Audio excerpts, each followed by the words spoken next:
ಕಾಂಗ್ರೆಸ್ ಶಾಸಕರನ್ನು ಪರ್ಚೇಸ್ ಮಾಡಲು 100 ಕೋಟಿ ಕೊಡ್ತಿದ್ದಾರೆ ಅಂತ ಸಿಎಂ ಆದಿಯಾಗಿ ಎಲ್ಲ ಶಾಸಕರು ಕೂಡ ಆರೋಪವನ್ನು ಮಾಡ್ತಿರೋದು. ಈ ಬಗ್ಗೆ ಮಾತನಾಡಲು ಪರಿಷತ್ ವಿಪಕ್ಷ ನಾಯಕರಾದಂತಹ ಚಲುವದಿ ನಾರಾಯಣಸ್ವಾಮಿ ನಮ್ಮ ಜೊತೆ ಇದ್ದಾರೆ.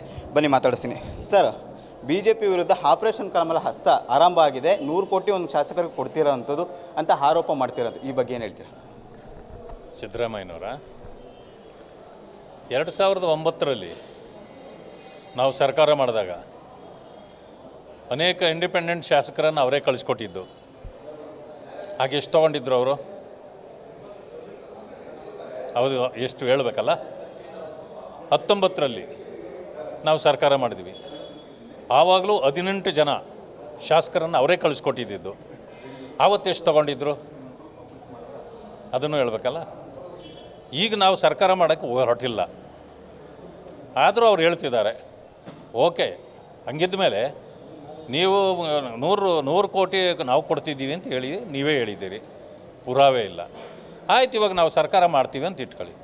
ಎಷ್ಟು ಜನನ ಕಳಿಸ್ತೀರಿ, ಎಷ್ಟು ಬೇಕು ಅನ್ನೋದನ್ನು ನೀವೇ ಹೇಳಿ. ಸರ್, ಅಲ್ಲ, ಒಬ್ಬ ಶಾಸಕರಿಗೆ 100 ಕೋಟಿ ಅಂದರೆ 50 ಜನಕ್ಕೆ ಎಷ್ಟಾಯಿತು? ಅದು ಕೊಡೋಕ್ಕೆ ಸಾಧ್ಯನಾ? ಆ ರೀತಿ ಅಧಿಕಾರಕ್ಕೆ ಬರಬೇಕಾ ಅನ್ನೋದು ಪ್ರಶ್ನೆ. ನೋಡಿ, ಯಾರೂ ಆ ರೀತಿ ಕೊಡೋದೂ ಇಲ್ಲ. ಅದಕ್ಕೆ ಅವ್ರಿಗಿಷ್ಟು ಹೇಳಿದೆ ನಾನು. ಈಗ ಜನತಾದಳದಿಂದ ಅವರು ಅಷ್ಟೆಷ್ಟು ಜನರನ್ನೆಲ್ಲ ಕರ್ಕೊಂಡ್ರಲ್ಲ, 10 ಜನನ 14ರ ಸಂದರ್ಭದಲ್ಲಿ ಅವರು ಸರ್ಕಾರ ಮಾಡಿದಾಗ ಈ ಜಮೀರ್ ಅಹಮದ್ ಇವರೆಲ್ಲರೂ ಸೇರಿ 10 ಜನರನ್ನು ಕರ್ಕೊಂಡ್ರಲ್ಲ, ಅವಾಗ ಎಷ್ಟು ಕೊಟ್ಟಿದ್ರಂತೆ? ಅವರು ಕೊಟ್ಟ ಹಣ ಎಷ್ಟು ಅದನ್ನು ಹೇಳ್ಬೇಕಲ್ಲ ಅವರು. ಈ ರೀತಿ ಗಾಳಿಯಲ್ಲಿ ಗುಂಡಾಡಿಸೋದನ್ನು ಬಿಡಬೇಕು. ಇವ್ರಿಗೆ ನಾನೇ ಅಂದ್ಕೊಂಡಿದ್ದೆ ಸ್ವಲ್ಪ ಮಾನ ಮರ್ಯಾದೆ ಇಟ್ಕೊಂಡಿದ್ದಾರೆ ಅವರು ಅಂತ. ಬಟ್ ಯಾಕೋ ಎಲ್ಲ ಒಂದು ಗಾದೆ ಹೇಳ್ತಾರೆ ನಮ್ಮ ಹಳ್ಳಿ ಕರೆ, 3 ಬಿಟ್ಟವನು ಊರಿಗೆ ದೊಡ್ಡವನು ಅಂತ. ಈ ಪರಿಸ್ಥಿತಿಗೆ ಅವ್ರು ಬಂದಂಗೆ ಕಾಣ್ತದೆ. ಮಾನ್ಯ ಸಿದ್ದರಾಮಯ್ಯನವರು ಇಂಥ ಹೇಳಿಕೆಗಳನ್ನು ನಿಲ್ಲಿಸಬೇಕು. ಇವತ್ತು ಅವರ ಶಾಸಕರೇ ಹೇಳಿದಾರಲ್ಲ, ನಮಗೆ ಯಾರೂ ಅಪ್ರೋಚ್ ಮಾಡಿಲ್ಲ, ನಮ್ಗೆ ಯಾರೂ ಆಫರ್ ಮಾಡಿಲ್ಲ ಅಂತ. ಮತ್ತು ನೀವೇನು ಹೇಳ್ತೀರಿ? ಸರ್, ಅದೇ ರೀತಿಯಾದಂತೆ ಮೂಢ ವಿಚಾರದಲ್ಲಿ ಸುಮ್ಮನೆ ನನ್ನ ಸಿಕ್ಕಾಕ್ಸುವ ಪ್ರಯತ್ನ ನಡೀತಿದೆ. ಕರ್ನಾಟಕದಲ್ಲಿ ನಾನು ನಿಲ್ಲಿಸಿದ್ರೆ ಜನ ಸುಮ್ಮನೆ ಇರಲ್ಲ, ಇದು ಮಾಡಬಾರ್ದು ಈ ಥರ ಅಂತ ಆರೋಪ ಮಾಡ್ತಿರೋದು. ಕರ್ನಾಟಕ ಜನರನ್ನೆಲ್ಲ ಕೊಂಡಿಟ್ಕೊಂಡಿದ್ದಾರೆ, ಇವರು ಕೊಂಡ್ಕೊಂಡಿದ್ದಾರೆ. ಮೂಡೋದ್ನಲ್ಲಿ ಯಾಕೆ ತೊಗೊಂಡ್ರಿ ಸೈಟ್ಗಳು? ನೀವು 14 ಸೈಟ್ ಯಾಕೆ ತೊಗೊಂಡ್ರಿ ನೀವು? ಹೋಗಲಿ, ತಗ್ಗೋದು, ನಾನು ಜಗ್ಗೋದಿಲ್ಲ ಬಗ್ಗೋದಿಲ್ಲ ಅಂತೇಳಿ ಯಾಕೆ ಕೊಟ್ರಿ ವಾಪಸ್ಸು? ಅದು ಅಪರಾಧ ಮಾಡಿದ್ದೀನಿ ಅಂತ ನಿಮ್ಗೆ ಅನಿಸಿದ ಮೇಲೆ ತಾನೇ ನೀವು ವಾಪಸ್ ಕೊಟ್ಟಿದ್ದು. ಅದರಿಂದ ನನ್ನ ಮೇಲೆ ಸುಳ್ಳು ಕೇಸು. ಯಾಕೆ ಸುಳ್ಳು? ನೀವು ಸೈಟೇ ತೊಗೊಳ್ಳಿಲ್ಲ ಅಂತಂದರೆ ಯಾರಾದರೂ ನಿಮ್ಮ ಮೇಲೆ ಆಪಾದನೆ ಮಾಡಿದರೆ ಸುಳ್ಳು. ಇದು ಸುಳ್ಳು ಕೇಸಲ್ಲ, ಸತ್ಯದ ಕೇಸು. ಸತ್ಯ ಈಗ ಹೊರಗೆ ಬಂದಿದೆ. ನಿಮ್ಮನ್ನು ಜೀರ್ಣ ಮಾಡ್ಕೊಳ್ಳೋಕ್ಕೆ ನಿಮಗೆ ಆಗಿಸ್ತಾ ಇಲ್ಲ ಅಷ್ಟೇ. ಸರ್, ಅದೇ ರೀತಿಯಾದ ನೀವು ಅಕ್ಬೋರ್ಡ್ ಅಂದರೆ ವಿಚಾರವಾಗಿ ಹೋರಾಟ ಮಾಡೋಕ್ಕೆ ಸಿದ್ಧತೆ ಮಾಡ್ಕೊತಿದ್ದೀರಾ? ಯಾವ ರೀತಿ ಇದೆ? ಮತ್ತು ನೀವು ನಿಮ್ಮ ನೇತೃತ್ವದಲ್ಲೂ ಕೂಡ ಒಂದು ಟೀಮ್ ಆಗಿದೆ. ಯಾವ ರೀತಿ ಕಾರ್ಯಾಚರಣೆ ನಡೀತಿದೆ? 1ನೇ ತಾರೀಕಿನ ಮೇಲೆ ಅಧ್ಯಕ್ಷರ ಆದೇಶದ ಪ್ರಕಾರ ನಾವು ಇಡೀ ರಾಜ್ಯದಲ್ಲಿ ನಮ್ಮ ಪ್ರವಾಸ ಪ್ರಾರಂಭ ಮಾಡ್ತೀವಿ. ಎಲ್ಲೆಲ್ಲಿ ರೈತರಿಗೆ ಅನ್ಯಾಯ ಆಗಿದೆ, ಬೇರೆ ಬೇರೆ ಸಂಘ ಸಂಸ್ಥೆಗಳಿಗೆ ಅನ್ಯಾಯ ಆಗಿದೆ, ಅದೆಲ್ಲವನ್ನು ಕ್ರೋಢೀಕರಿಸಿ ಸದನದಲ್ಲಿ ಅದನ್ನು ನಮ್ಮ ಹೋರಾಟವನ್ನು ಮುಂದುವರಿಸ್ತೇವೆ. ಸರ್, ವಕ್ಫ್ ಹೋರಾಟ ವಿಚಾರದಲ್ಲಿ BJPಯಲ್ಲೇ ಅಸಮಾಧಾನ ಇದೆ. ಒಂದು ಕಡೆ ಯತ್ನಾಳ್ ಅವರು ಕೂಡ ಟೀಮ್ ಮಾಡಿರೋವಂಥದ್ದು, ನೀವು ಕೂಡ ಒಂದು ಟೀಮ್ ಮಾಡಿರೋವಂಥದ್ದು, ಎಲ್ಲೋ ಒಂದು ಕಡೆ ಅಸಮಾಧಾನ ಇದೆಯಾ ಅನ್ನೋದು? ಯಾವ ಅಸಮಾಧಾನವೂ ಇಲ್ಲ. ಪ್ರಾರಂಭ ಮಾಡಿದ್ದೇನೆ ಯತ್ನಾಳ್ ಅವರು ಇದರಿಂದ, ಬಿಜಾಪುರದಿಂದ. ಸೊ ಅದಾದಮೇಲೆ ಪಕ್ಷ ಅದನ್ನು ಸೀರಿಯಸ್ಸಾಗಿ ತೊಗೊಂಡಿದೆ. ಅವರೂ ಸೇರಿದಂತೆ ನಾವೆಲ್ಲರೂ ಒಗ್ಗಟ್ಟಾಗಿ ಹೋರಾಟ ಮಾಡ್ತೇವೆ.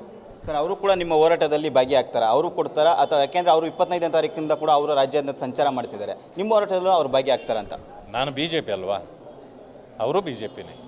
ನಾವೆಲ್ಲ ಸೇರಿದರೆ BJP ಅಲ್ವಾ, ಹಂಗಾಗಿ ಏನೂ ತೊಂದರೆ ಇಲ್ಲ, ನಾವೆಲ್ಲ ಸೇರಿ ಮಾಡ್ತೇವೆ.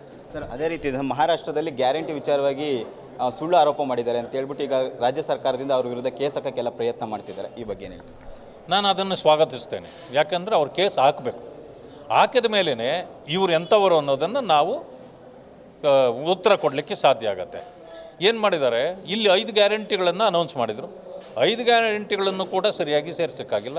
ಇವತ್ತು ಈಗಾಗಲೇ 16 ಲಕ್ಷ ರೇಷನ್ ಕಾರ್ಡ್ಗಳನ್ನು ಈಗಾಗಲೇ ವಿತ್ಡ್ರಾ ಮಾಡ್ಕೊಂಡಿದ್ದಾರೆ. ಅಂದರೆ ಅವರಲ್ಲಿ ಹಣ ಇಲ್ಲ ಕೊಡಲಿಕ್ಕೆ. ಆ ಕಾರಣದಿಂದ ಇವರು ಮಾಡ್ತಿರ್ತಕ್ಕಂಥ ಈ ಅವಾಂತರಕ್ಕೆ ಈಗ ಅನ್ನಭಾಗ್ಯ ಅಂತ ಹೇಳಿದ್ರು, ಜನರ ಅನ್ನಭಾಗ್ಯವನ್ನೇ ಕಾಂಗ್ರೆಸ್ಸು ಕಿತ್ಕೊಳ್ತಾ ಇದೆ ಅಲ್ವಾ. ಅಲ್ಲಿ 5 ಗ್ಯಾರಂಟಿಗಳಂತ ಹೇಳಿದವರು 10 ಗ್ಯಾರಂಟಿಗಳು ಅಂತೇಳಿ ಸುಳ್ಳು ಅಡ್ವರ್ಟೈಸ್ಮೆಂಟ್ ಕೊಟ್ಟಿದ್ದಾರೆ. ನಮ್ಮ ಹತ್ರ ದಾಖಲೆಗಳಿದೆ. ಅಂದರೆ ಸುಳ್ಳು ಯಾರು ಹೇಳ್ತಿದ್ದಾರೆ? ಕಾಂಗ್ರೆಸ್ನವರು. ಆ ಸುಳ್ಳುಗಳನ್ನೆಲ್ಲ ನಾವು ನಿಮ್ಮ ಮೇಲೆ ಹೇಳ್ಬೇಕಂತಂದರೆ ಒಂದು ಸರಿಯಾದ ವೇದಿಕೆ ಬೇಕು. ಅವರು ಕೇಸ್ ಹಾಕಿದ್ರೆ ಆ ವೇದಿಕೆಯಲ್ಲಿ ನಾವು ಹೇಳಲಿಕ್ಕೆ ಸರಿ ಆಗುತ್ತೆ. ಸರ್, ಕೊನೆ ಪ್ರಶ್ನೆ, ಜಮೀರ್ ಹೇಳಿಕೆ ವಿಚಾರವಾಗಿ ಸ್ವಪಕ್ಷದಲ್ಲೇ ಕೂಡ ಆಕ್ರೋಶ ವ್ಯಕ್ತಪಡಿಸ್ತಿದ್ದಾರೆ, ಅದು ಸರಿಯಲ್ಲ ಅಂತ ಅವರು ಕೂಡ ಹೇಳ್ತಿದ್ದಾರೆ. ಆದರೆ ಇಲ್ಲಿವರೆಗೂ ಅವ್ರ ವಿರುದ್ಧವಾಗಲಿ ಏನಕ್ಕೆ ಕ್ರಮ ಆಗಿಲ್ಲ. ಈ ಬಗ್ಗೆ ಕ್ರಮ ಜರುಗಿಸೋಕ್ಕಾಗೋದಿಲ್ಲ ಅವ್ರ ಮೇಲೆ. ಯಾಕಂದರೆ ಅವರು ಹೈಕಮಾಂಡ್ಗಿಂತ ಸ್ಟ್ರಾಂಗು, ಗೊತ್ತಾಯ್ತಾ. ಆಮೇಲೆ ಓಲೈಕೆ ರಾಜಕಾರಣಕ್ಕೆ ಯಾವತ್ತು ಬೆಲೆ ಕೊಟ್ಟರು ಕಾಂಗ್ರೆಸ್ಸು, ಈಗ ಆ ಸಮುದಾಯದ ವಿರುದ್ಧವಾಗಿ ಇವರು ಹೋಗ್ಲಿಕ್ಕೆ ಸಾಧ್ಯ ಇಲ್ಲ. ಈಗ ಅವ್ರು ಯಾವ ಮಟ್ಟಕ್ಕಾಗಿದೆ ಅಂತಂದರೆ, ಸಮುದಾಯ ಅಂತಂದರೆ ಮುಸ್ಲಿಂ ಸಮುದಾಯ ಅಂದರೆ ಜಮೀರ್ ಅಹ್ಮದ್ ಅಂತ ಆಗೋಗಿದೆ. ಜಮೀರ್ ವಿರುದ್ಧ ಏನಾದರೂ ಕ್ರಮ ಜರುಗಿಸಿದರೆ ಖಂಡಿತವಾಗಿಯೂ ಅವರ ವೋಟ್ ಬ್ಯಾಂಕು ಕಿತ್ತೋಗುತ್ತೆ. ಆದ್ದರಿಂದಾಗಿ ಯಾರೂ ಕೂಡ ಅವರ ವಿರುದ್ಧವಾಗಿ ಜರುಗಿಸ್ಲಿಕ್ಕೆ ಸಾಧ್ಯ ಇಲ್ಲ. ಆದ್ದರಿಂದಾಗಿ ಅವರು ಕೂಡ ಅದೇ ರೀತಿ ನಡ್ಕೊಳ್ತಾರೆ, ಕಾಂಗ್ರೆಸ್ಸು ಕೂಡ ಅದೇ ರೀತಿ ನಡ್ಕೊಳ್ತದೆ. ಇಷ್ಟು ಪರಿಷತ್ ವಿಪಕ್ಷ ನಾಯಕರಾದಂಥ ಚೆಲುವದೇವರ ಮಾತು. ಅಂದರೆ ಯಾವುದೇ ಕಾರಣಕ್ಕೂ ಅಡ್ಡದಾರಿಯಲ್ಲಿ ನಾವು ಅಧಿಕಾರಕ್ಕೆ ಬರಲ್ಲ, ಅಲ್ಲಿ ಎಲ್ಲ ಸುಳ್ಳು ಆರೋಪಗಳನ್ನು ನಮ್ಮ ಮೇಲೆ ರಾಜಕೀಯವಾಗಿ ಮಾತ್ರ ಮಾಡ್ತಿರೋದು ಅಂತದ ಈಗ ಚೆಲುವಾದಿ ನಾರಾಯಣಸ್ವಾಮಿ ಅವರು ಹೇಳುವಂಥದ್ದು. ಕ್ಯಾಮ್ರಾ ಪರ್ಸನ್ ರಾಜೇಶ್ ಜೊತೆ KS ಮಾರುತಿ ನಾಯ್ಕ, ಸಾಮಾನ್ಯ ನ್ಯೂಸ್, ಬೆಂಗಳೂರು.